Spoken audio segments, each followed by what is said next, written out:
Alright, here we are. We are in Route 123. We've got 2 fights that we need to win, and then we're going to get an encounter. I understand that these fights in 123 are supposed to be very, very difficult. I know that pretty much any run and bun player, they wait to do these optional battles till after Victory Road when your level cap increases to 99. That's how hard some of these battles are. But here's the thing. After we do 2 battles, we're going to get an encounter. 3 of the 4 Pokemon that we can potentially get in the encounter are Pokemon that have been on Elite Four teams on attempts where people have beaten the Elite Four. And the last thing that I want to do is play through Victory Road, get all of my encounters except this one, have my line for the Elite Four and everything figured out, then come here and get a Pokemon that could potentially be used in the Elite Four and have to rework everything or realize that I would have had another safer and better way to beat the Elite Four that I didn't know about because I didn't have other encounters earlier. So, we are here. We are going to do these 2 fights right now. This first fight, there's a little bit of a risk involved, but I'm fairly confident. The other thing is that, out of curiosity, I went into the damage calculator, I made all the Pokemon in my box level 99, and even with all my Pokemon level 99, I could not find a safe, riskless way to get through this fight without sacrifices. So, with all those things considered, we are going to be doing these 2 fights, getting our encounter now. Then after this, we're going to turn our attention to Victory Road. We're going to beat the 5 or 6 or however many trainers we need to beat before we can get the second Master Ball. And then we're going to have all of our encounters, and then we will figure out the rest from there. Here we go.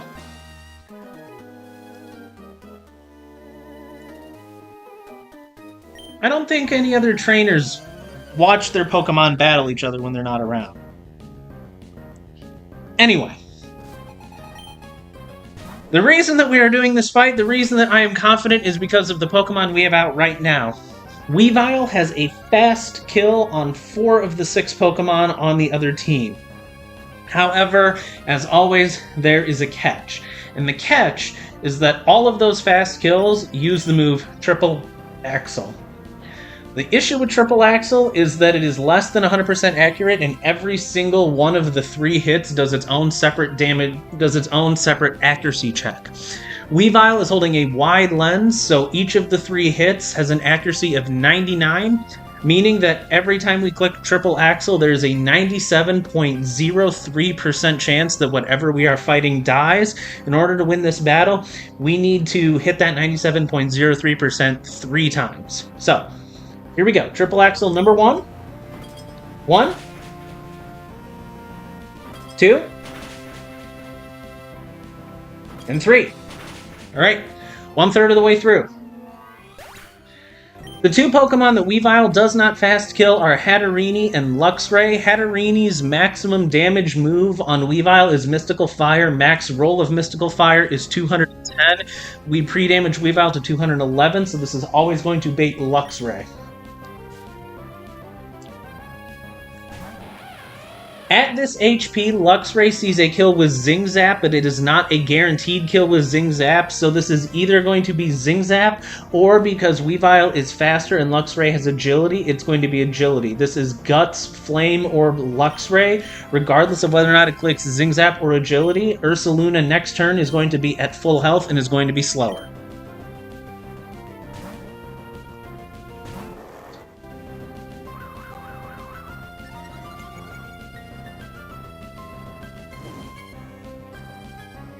This right here is the other turn where we risk something. This is Guts boosted Facade out of Luxray. We're going to click Earthquake. Earthquake always kills. Now, what this Facade is going to do is going to determine the outcome of this battle. Ursaluna is holding an Ayapapa Berry. If Facade does not crit, then we kill Luxray, we bring out Marowak. Marowak is always using Bone Meringue. That is what we want to see. If Facade crits, after Ayapapa Berry heals, this will bring out Superior. On Superior, we will have to go Magnezone on the Leaf Storm, and then we will have to bring out Golisopod on the HP Fire.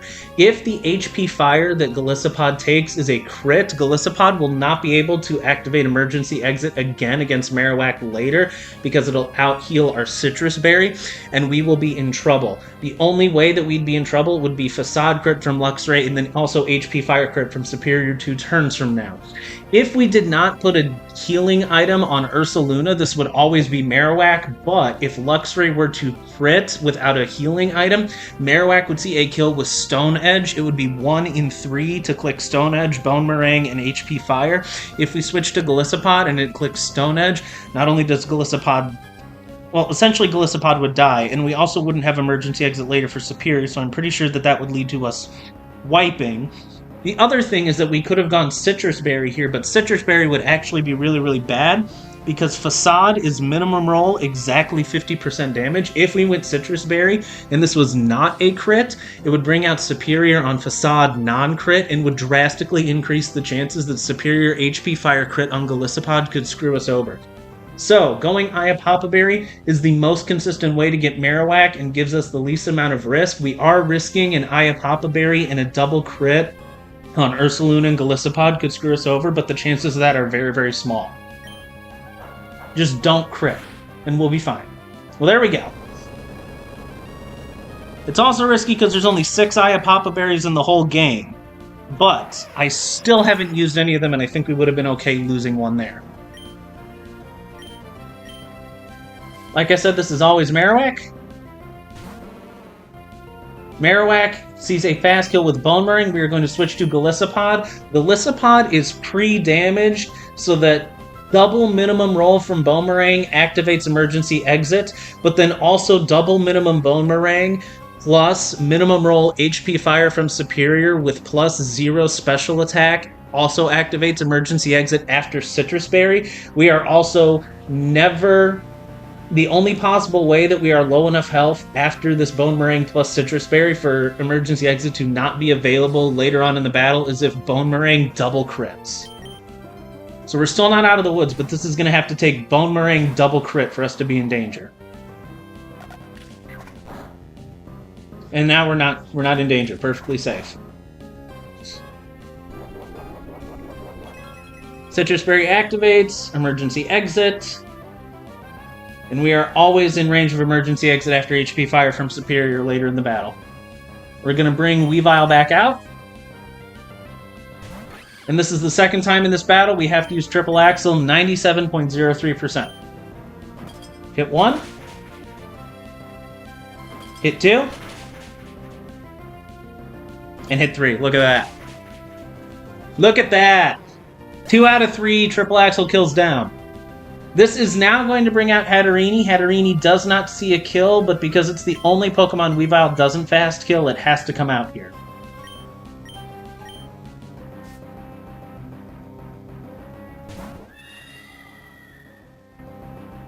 And this, even though it does not see a kill, this is always Mystical Fire, because Mystical Fire is highest damaging move. We are going to switch to Sneasler.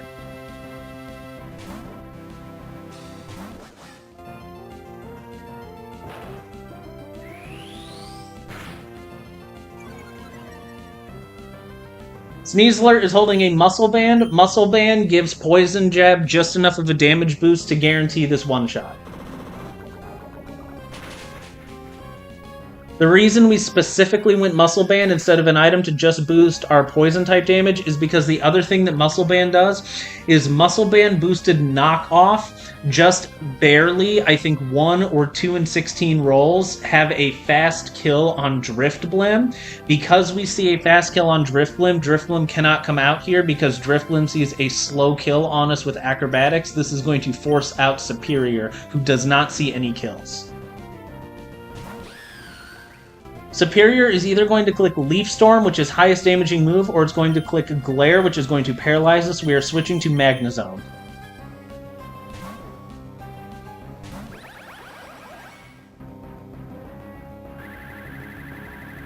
This is Contrary Superior, and it also has a Focus Sash. This thing is crazy difficult to get rid of.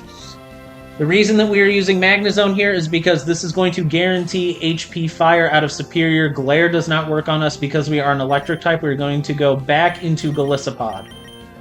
Maximum roll HP Fire crit of +2 special attack Superior never can kill us. Minimum roll HP Fire from +0 attack. If that would have been Glare, will always activate emergency exit.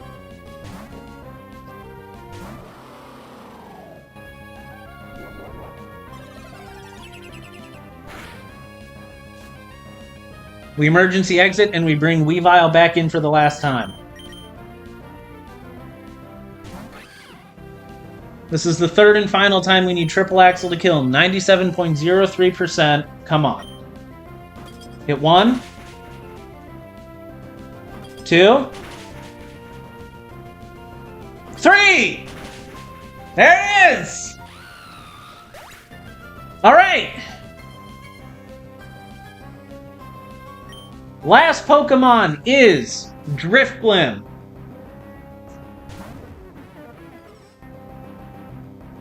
How do we want to play this? Because we have options. Option number 1, we can click Triple Axle and do another 97.03% chance to kill. If Triple Axle doesn't kill, Weavile always dies to Flying Gem boosted Acrobatics. Option number 2, we can click Knockoff. Knockoff is 15 and 16 to kill. If Drifblim lives, Acrobatics crit always kills, but Acrobatics regular does not kill, so we need 1 in 16 and 1 in 16. The third option we have is we can switch into Mawile. Mawile will intimidate this Drifblim. The only way Mawile dies, it would have to be Acrobatics crit into HP Fire, and Sucker Punch from Mega Mawile would not kill. Statistically, mathematically, the safest thing to do is leave in Weavile and use Knockoff, because that would have to be a 1 in 16 minimum roll to not kill and a 1 in 16 Acrobatics crit to kill Weavile. But in my heart, I feel like the safest thing to do is to send out Mawile, because it would be 1 in 16 Acrobatics crit and would have to live Sucker Punch. But worst case scenario of using Mawile is we lose Mawile. Worst case scenario of using Weavile is that we use Weavile. But if we go Knockoff, it would have to be double 1 in 16. I think we just stay in and we use Knockoff. There we go! Pokefan, Hambino, whatever, defeated. We have one battle left before we get our encounter, and this last battle is going to be really easy. Keep it going. Alright. Second battle, last battle before we get our Route 123 encounter. This is a double battle. This double battle is disgusting. It's awful. It's horrible. The strategy, the technique is absolutely horrendously broken. It's so gross. But this is going to be a really easy battle. Here we go.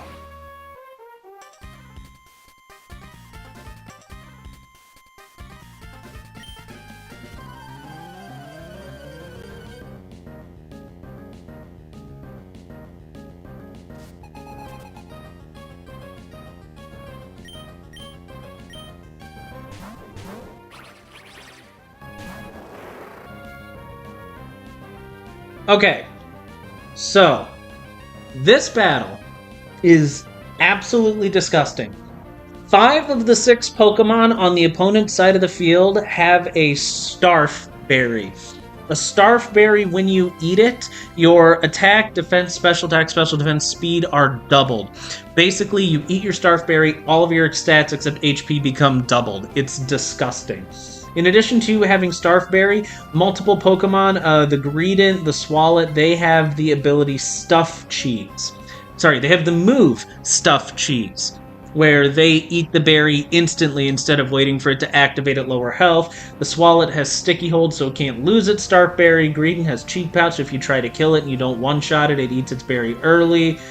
This Oranguru has Symbiosis, so if its partner eats a Starf Berry, Oranguru gives a partner its Starf Berry so that we can have double Starf Berry shenanigans. It's insane. There's 2 possible ways for me to get through this fight. The first of which I really wanted to do because it's super petty and it's kind of hilarious, is I just throw out Aerodactyl. Aerodactyl with Unnerve makes the opponents unable to eat their Starf Berries, and you just slowly whittle everyone down and kill them. Super petty, it would have been super hilarious, but I couldn't figure out a way to do it. Instead, what we're going to do is we're just going to brute force our way through everything in this battle. Sharpedo is holding a Mega Stone. Mega Sharpedo outspeeds and one-shots Oranguru with Crunch. Ursaluna is pre-burned, is holding a choice band, and we're going to lock it into Facade, just to let you know how much damage this is going to do. Grizzly Ursaluna has Guts. Because it has a status condition, it has its attack stat increased by 50%. Because we are using Facade and we have a status condition, Facade's base power is going to be doubled from 70 to 140. Because it is a normal type move and Ursaluna is half normal type, it's going to get same type damage attack boost, so it's going to make it effectively a base 210 power attack. And because we have Choice Band, we are going to increase our damage by a further 50%. So we're going to fast kill both of these Pokemon because all of the Pokemon on the left side are extremely slow. I think this is also the first appearance of Sharpedo in a battle. Extremely niche Pokemon. This Mega Sharpedo has big attack, and it has, I think, Strong Jaws, its ability to increase the damage of any biting type attacks. This is the only use I've ever seen for it since then. Facade does so much damage, it's going to one-shot everything. The other reason that we need to use Sharpedo here as opposed to anything else is because Sharpedo is the only Pokemon in my box that can fast kill Oranguru, and it also baits a specific Pokemon on the other side. It's going to bring in Vivillon on the right side because Vivillon actually has a fast kill on Sharpedo, and on the left side, every single Pokemon is fast killed by Ursaluna, so this is just going to be party order on the left side. This is going to be Swalot coming in next.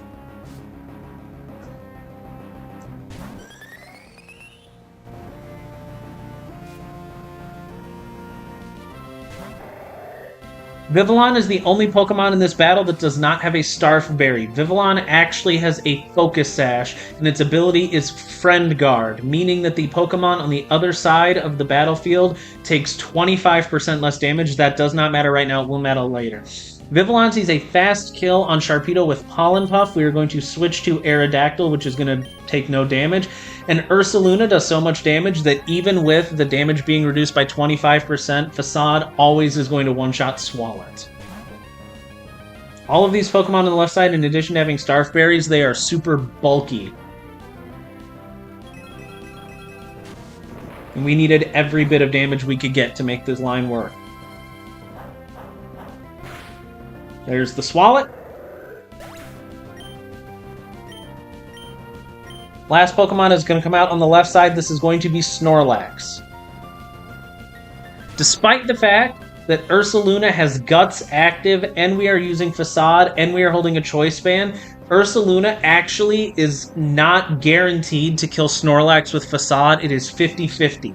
However, Aerodactyl is holding a sharp beak. We are going to use Dual Wing Beat on Vivillon. Because Dual Wing Beat attacks twice, we are going to bypass Focus Sash. When Vivillon dies, Friend Guard will no longer be active, and without Friend Guard being active, Facade always kills Snorlax.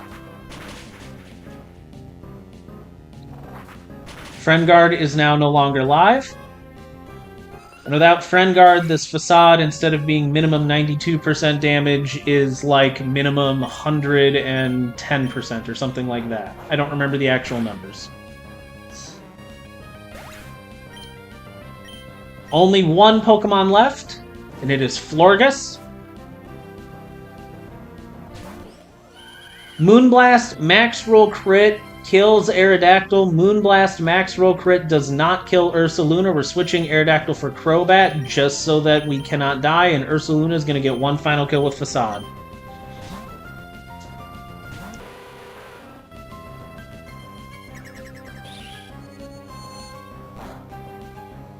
And that's all she wrote. That is the Starf Berry double battle. Really cool fight, amazing tech, but really easy to beat because all those Starf Berry Pokemon are super slow. Alright, we are going to get new Pokemon. We're going to come back, we're going to get our 123 encounter, and then it's off to Victory Road. Keep it going. Alright, encounter time. What we are looking at on this route, Weavile, Blastoise, Primarina, and Mawile are duplicates. We are looking at a Samurott, Absol, Hisuian Gudra, and Lopunny are the 4 possible encounters. Lopunny, Hisui and Gudra, and Absol have all been taken to the Elite Four before on teams that have beaten the Elite Four. Hisui and Samurott has never been to the Elite Four. Hisui and Gudra, I would say, is the best Pokemon on this route in a vacuum, but it's hard to say at this point what is the best. We are 55% chance to get a duplicate every encounter, and when it comes to getting our actual encounter, we are looking at 2 and 9 for Lopunny, Gudra, Absol, and 3 and 9 for Hisui and Samurott. They're all basically about the same. Let's see what we get.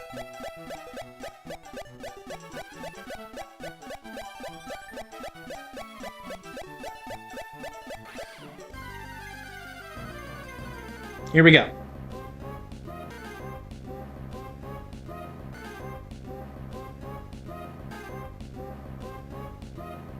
Okay.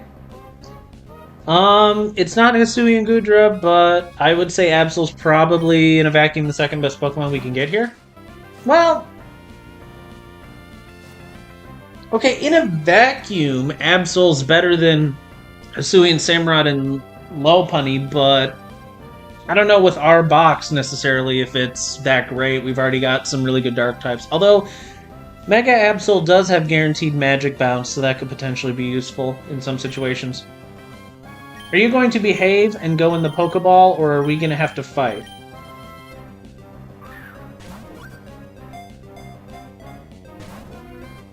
We're going to have to fight. Okay. Okay, damage calculator. Let's see what we got. What does this thing have? Knock Off, Play Rough, Sucker Punch, or the damaging moves. Okay.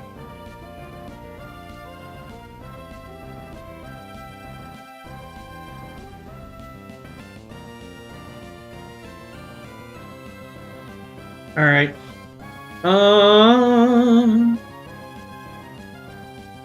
I say we just hit it with the liquidation and see what the damage roll is. Sucker Punch did 33. And Liquidation did right about half. Okay.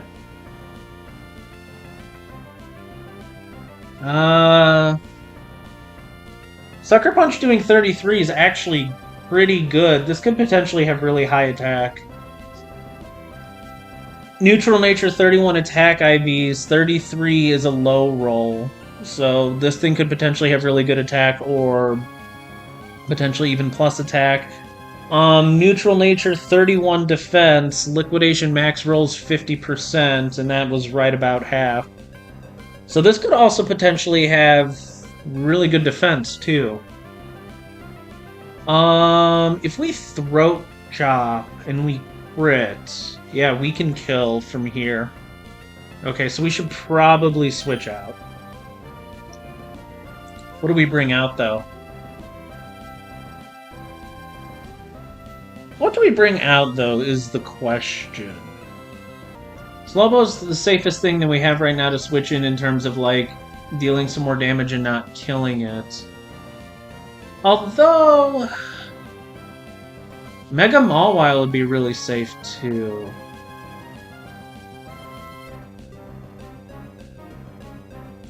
Regular Mawile would be even more safe. Let's go Mawile first, actually. Plus we get another Intimidate. Not that we need it, but it can give us some more information. Okay, I definitely think... oh, crap! No, this thing has knockoff and we're holding our Mega Stone. We really do not want to do this. I guess we have to Mega Evolve, and then I guess we'll go knockoff? That was super dangerous. We're not being smart right now. We are so not being smart.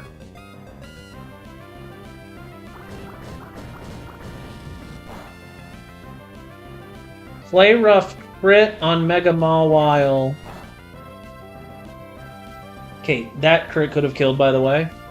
Play Rough crit on Mega Mawile was... 42? Play Rough crit on Mega Mawile. Okay, so this is not 31 attack, neutral nature. That was only 42?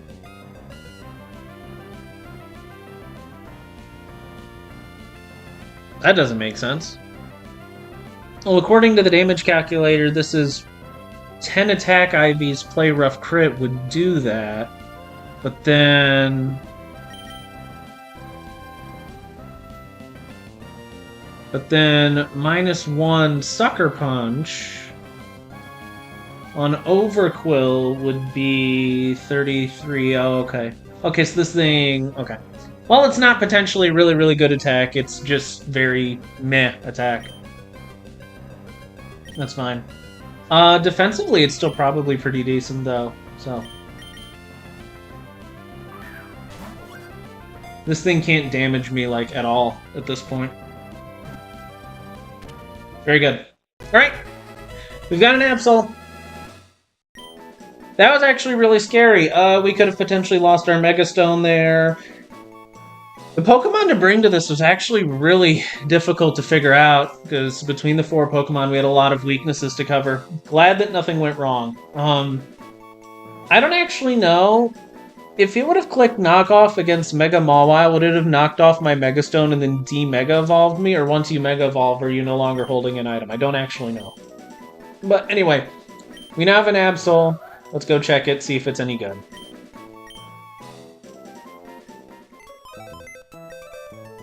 What do we have here? What did we get?